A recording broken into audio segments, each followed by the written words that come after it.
Olá, turminha do quinto ano, tudo bem com vocês? Espero que sim. Hoje a professora Tati está aqui para ministrar mais uma aula de geografia, tá? E com o tema sobre a origem das cidades brasileiras, como que elas foram sendo construídas, tá?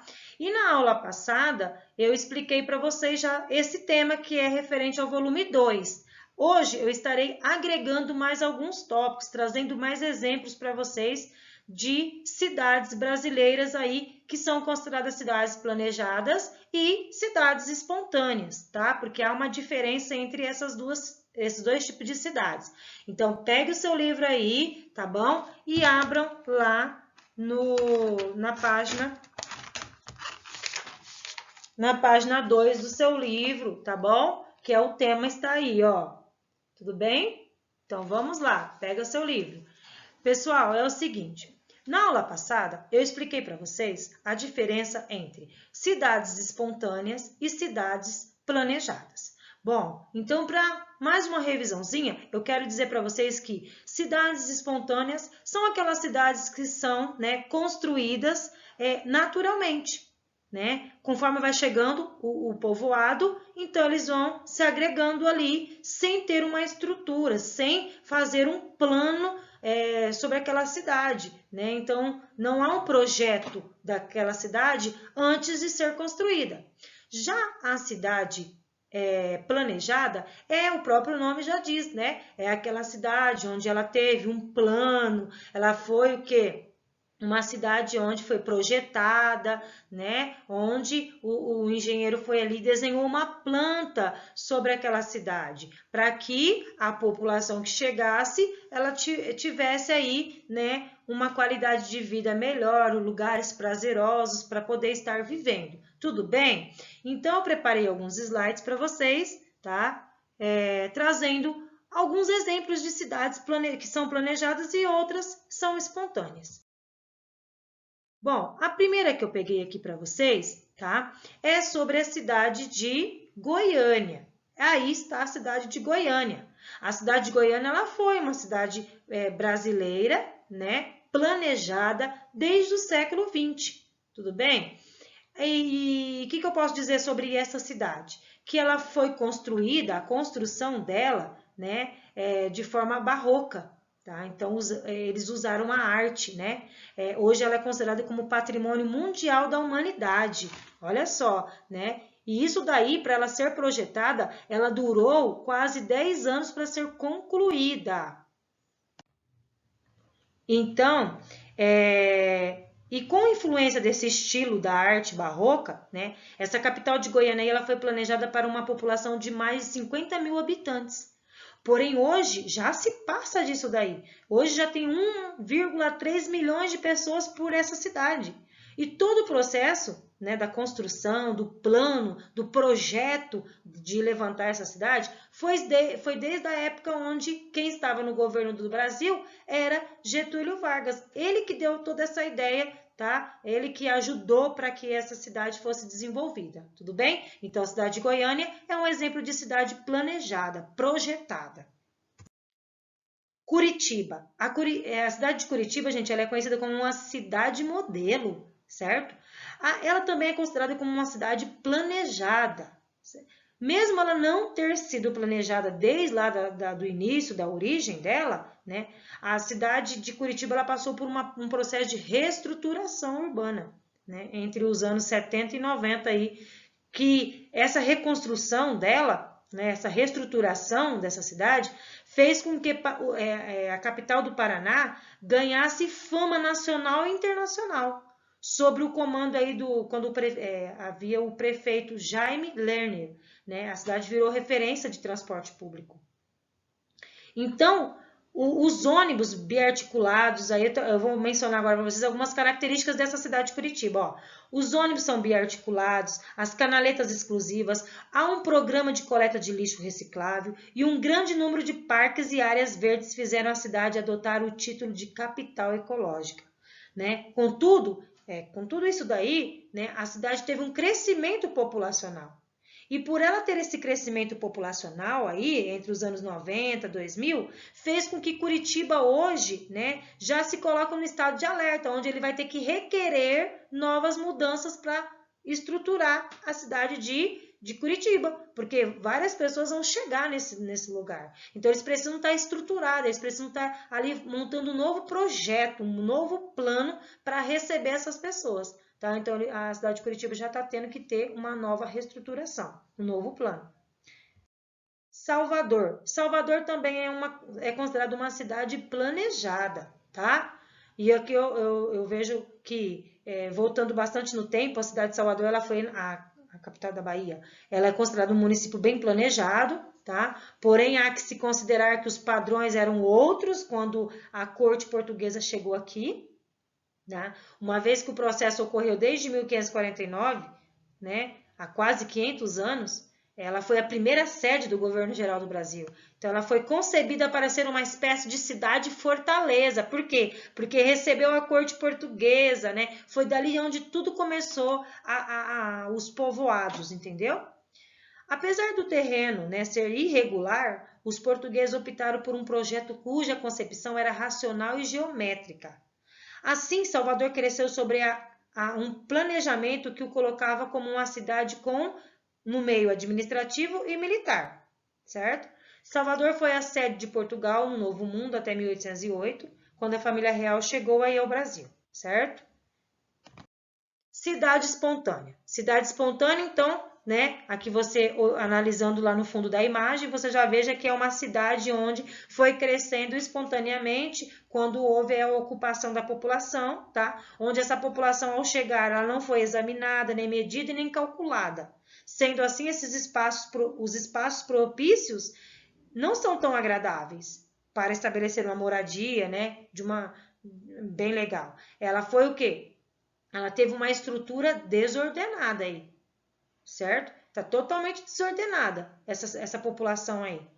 Então, vamos lá. A cidade do Rio de Janeiro, né? A cidade do Rio de Janeiro tem urbanização.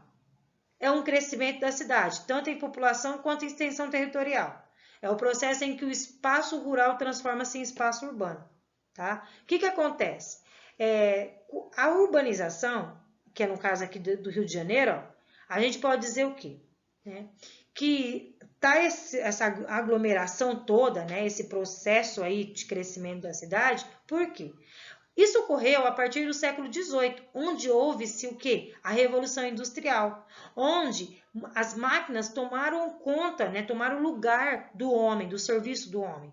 Tudo aquilo que o homem fazia em uma semana, a máquina passou a fazer há um dia. Então, houve-se o desemprego lá na zona rural. Então, fez com que as pessoas saíssem da zona rural e viessem para as cidades. Então, elas foram chegando, né, em busca de emprego e as cidades foram sendo urbanizadas. Houve esse crescimento das cidades aí, tá? Tudo por causa da busca, né, de trabalho nas cidades.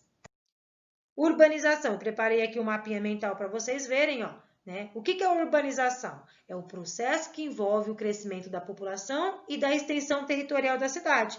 Conforme vai chegando a população, vai tendo também a necessidade de expandir, né, de estender as terras das cidades. Tá? Aí aqui, só que esse processo de urbanização, ele ocorre de qual maneira? Né? Há duas grandes causas. Os fatores atrativos, que é a industrialização que eu mencionei há pouco, tá? Então, com a industrialização, fez com que chamasse a atenção das pessoas virem para a cidade. E também os fatores repulsivos, tá? Aí foi a expulsão da população do campo para as cidades, tá? Em virtude da modernização lá no meio rural. Só que a urbanização ela acontece mais nos países subdesenvolvidos, de uma forma acelerada, certo? Então, o que acontece? Nos países desenvolvidos, a urbanização ocorre de forma mais lenta, mais gradativa. Agora, já nos países subdesenvolvidos, no caso do Brasil, que o nosso país é um país de terceiro mundo, o que acontece? Ocorre de uma forma mais acelerada, né, gerando problemas estruturais nas cidades, certo? Então, é isso daí, ó. Aqui a tia Tati explicou para vocês já, né, o que é êxodo rural, é quando as pessoas saem do campo e vêm para a cidade em busca de recursos, em busca de trabalho. Então, daí vai urbanizando as cidades, vai crescendo as cidades de uma forma, né, espontânea, natural. Então, aí é onde que as cidades vão crescendo sem ter estrutura, de uma forma desordenada, tá? Eu quero mencionar para vocês que lá no livro de vocês, tem sobre a cidade de Ararapira. Essa cidade fica lá no litoral norte do Paraná. Essa cidade, gente, ela há muito tempo atrás, né, ela tinha muitos moradores. Só que o que acontece? Com o passar do tempo, essa cidade ela foi sendo engolida pelo mar pouco a pouco, né? Então as marés vinham e destruía ali a cidade. E as pessoas que moravam aí começaram a ter medo, ficar com medo, né, das ações aí da natureza. E aí começou a faltar recurso para eles também. Porque tem vários mercados que foram destruídos, vários meios de comércio foram destruídos, plantações agrícolas foram destruídas, onde eles não tinham recurso. Então as pessoas começaram a migrar para as grandes metrópoles, tá? Então assim elas foram migrando, e essa cidade aí foi cada vez sendo mais e mais engolida pelo mar. Hoje, a única coisa que resta, né, original daí são, né, as ruínas de algumas casas, e a única coisa que está restaurada é a igreja, que a mãe do Patrick, ela me mandou, achei bem interessante, a mãe do Patrick me mandou um link lá no YouTube, que tem um vídeo que conta sobre essa cidade, né, e eu fui assistir, eu achei bem interessante. Onde um senhor, ele dá uma entrevista, ele relata, né, que realmente essa cidade ficou conhecida, agora está conhecida como cidade fantasma, como outras também estão consideradas como, né, cidade fantasma. E aí o que acontece? Igual no caso da Fordilândia. Fordilândia também é considerada hoje uma cidade fantasma. E aí a cidade de Ararapira, ela, o que acontece? O cara falou lá que as pessoas foram embora para as grandes metrópoles trabalhar, porque ali já não estava tendo mais recurso econômico, né? Eles não tinham mais como se manter. Então, eles foram, e esse cara, mas alguns ficaram, e ele fala lá na reportagem que ele não vai deixar, ele não vai sair daí, ele só vai sair daí quando ele morrer, né? Então, ele fala que ali foi onde ele nasceu e é onde ele vai morrer, por mais que está faltando recursos lá para ele. Ele está tendo que buscar recursos em outros meios, tá? Tudo bem? Aqui eu menciono novamente para vocês qual é a diferença entre cidade de origem natural ou espontânea, né? E a cidade planejada, né? A cidade planejada é aquela cidade que é primeiramente idealizada, projetada e depois ela vai ser construída, tá? E a cidade espontânea é conforme vai chegando os pequenos povoados e que cresceram com o passar do tempo depois, tá? Aí vão passando o tempo e ela vai sendo crescida. Aqui eu peguei a imagem de São Paulo, de antigamente e de agora, tá? Você vê aqui a primeira imagem aqui acima, né? Como era São Paulo no ano de 1500 por aí, tá? Em janeiro de 1554, um grupo de jesuítas comandado pelo padre Manuel da Nóbrega e auxiliado pelo igualmente jesuíta José de Anchieta, chegou ao Planalto, auxiliado por João Ramalho. A celebração marcou o início da instalação dos jesuítas no local e entrou para a história como nascimento da cidade de São Paulo.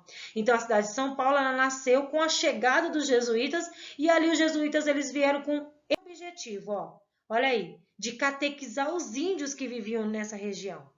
Os jesuítas, eles ergueram um barracão de taipa de pilão, né? E tá lá no final, ó, você veja lá no final, aquela lá, ali é o barracão deles, que os jesuítas dormiam ali e tal, e nesse lugar ali, eles acabavam pregando o cristianismo para os jesuítas, ensinando também os jesuítas. Estava ali entre os rios Tietê, né?